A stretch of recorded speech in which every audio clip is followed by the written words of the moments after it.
Good day to all. Good day to all. This is Nurturing Our Humanity. This is my Wednesday live. Here we are, y'all. So, what I want to start with is first an apology. This is as much an apology to myself as to y'all, but um, last Wednesday, I did not upload.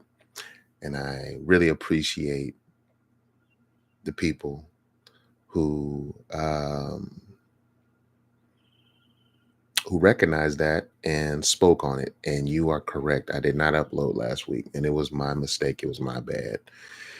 Um, but I'm not sorry. I'm just apologizing for my absence. Um, being in the moment, um, living life, being accountable, um, prioritizing what matters the most. I took care of a lot of things that needed to be done and that I was promising that I was going to do. And I did those things. But the one thing I did miss was to be present for myself and my Wednesday live. So I actually missed my first Wednesday because it just slipped my mind, literally.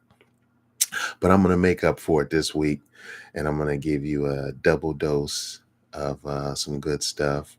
And we're going to get right into it. Okay.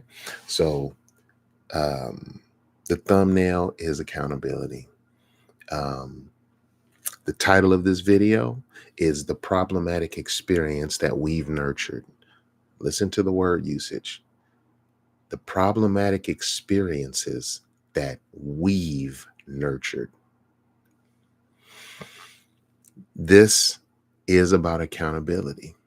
This is accountability 101. I mean, I'm only going to be able to do so many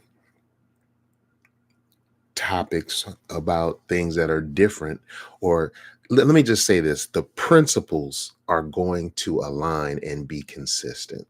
Okay. And one of those consistent principles is definitely going to be accountability. That's one of the superpower. That's one of the foundational pieces of that, of finding your way, staying your path, and being able to identify things that are a threat to your mission statement. Without accountability, without honesty, without clarity, without being able to see yourself, you can't do these things. So, what I would like to point out in this is that a lot of these topics that come in through the Wednesday live are direct correlation from casual conversations that I have.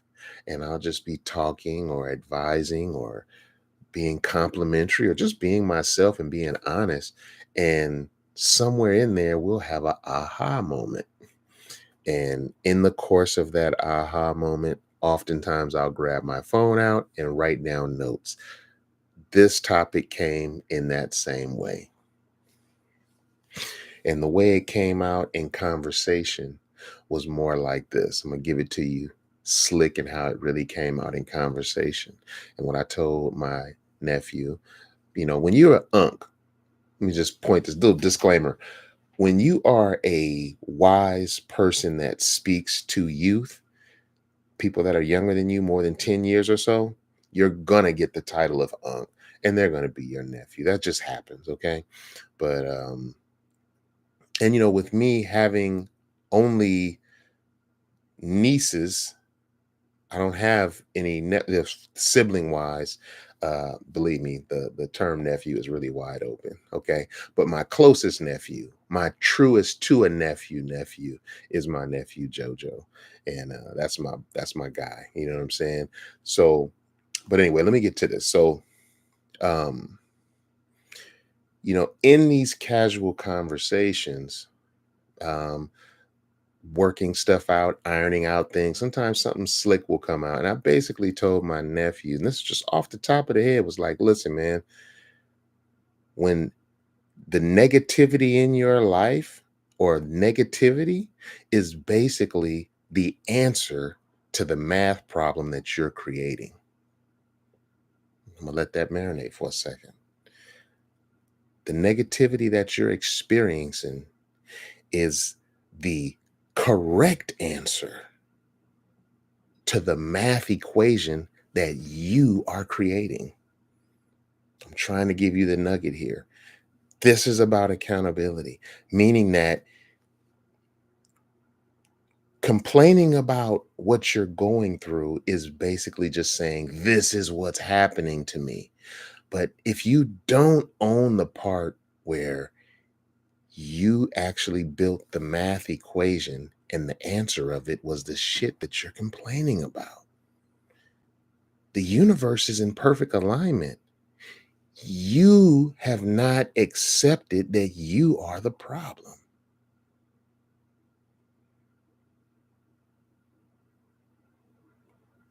Straight up. And the beauty is this: accountability keeps most people at bay because they're enticed to go places where people validate and support their bullshit. That's why most people don't go to accountability, because it literally erases the animated visual or reality that they've created, which isn't even true. And people don't want to really hear stuff that goes against where they are with that. But this is the point. This is the true dig in here, is when you own it, that everything fucked up in my life is my fault. I did it. Every person I'm talking to, I'm not going to sit here and tell you about, oh, I was talking to this person and they said this, did this, went through. That's not what the point is. It's not the important part. The important part is knowing, if you didn't choose to sit down and give this person your attention, they wouldn't be entering anything into your life. They would be zero part of your diet. So, do you complain about the result, or do you complain about the source? You are the source of everything. So, to change it, we have to change our mind. Our mind is going to change our actions, which is our behavior changing, which change in result changes the reality you live in. And even the access people have to you, the things that people can do to you. The superpower that is owning your entire experience is that you can change it. You don't need nobody's help. You don't need nobody's validation. You don't need their permission. You can just change your mind and flip stuff right on the head right there. So accountability is the superpower. But like I said, the conversation, when the way it flipped out, and like I'm talking with my nephew, and he was just telling me, like, he's a younger cat and he's still rapping and stuff, and he was like, oh, bars. But nigga, facts, nigga. You know what I'm saying? It wasn't a rap bar. It's the truth.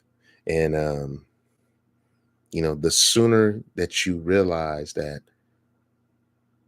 the depression and misery that we're wallowing in is of our own creation, or we're it's of our own permission. We're permitting the things that are pissing us off to be around us. Own that. It's the power that you can have to change and do something about that. And I'm just going to land that right there. I think that's what I really wanted to put in here. Um, and then I want to give you a second little piece, because I was absent last week. And yeah, so um, here's the second little piece I want to give you, is this. When you lead with greed,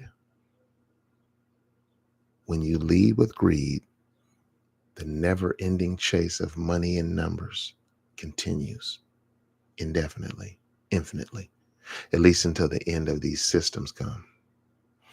But when you lead with your talent,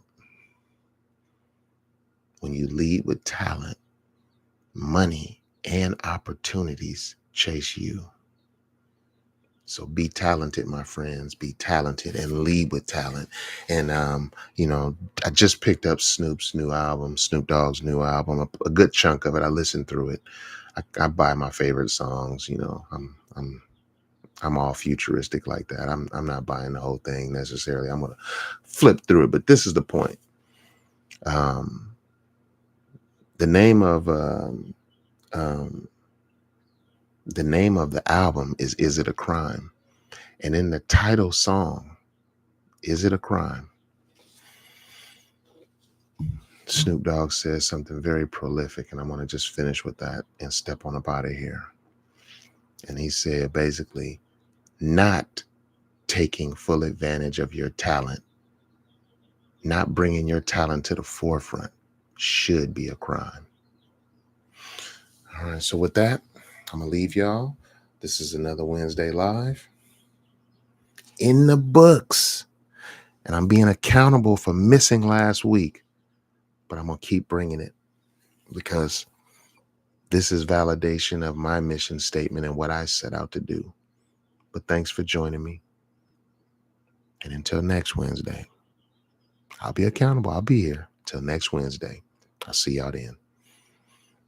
Peace out.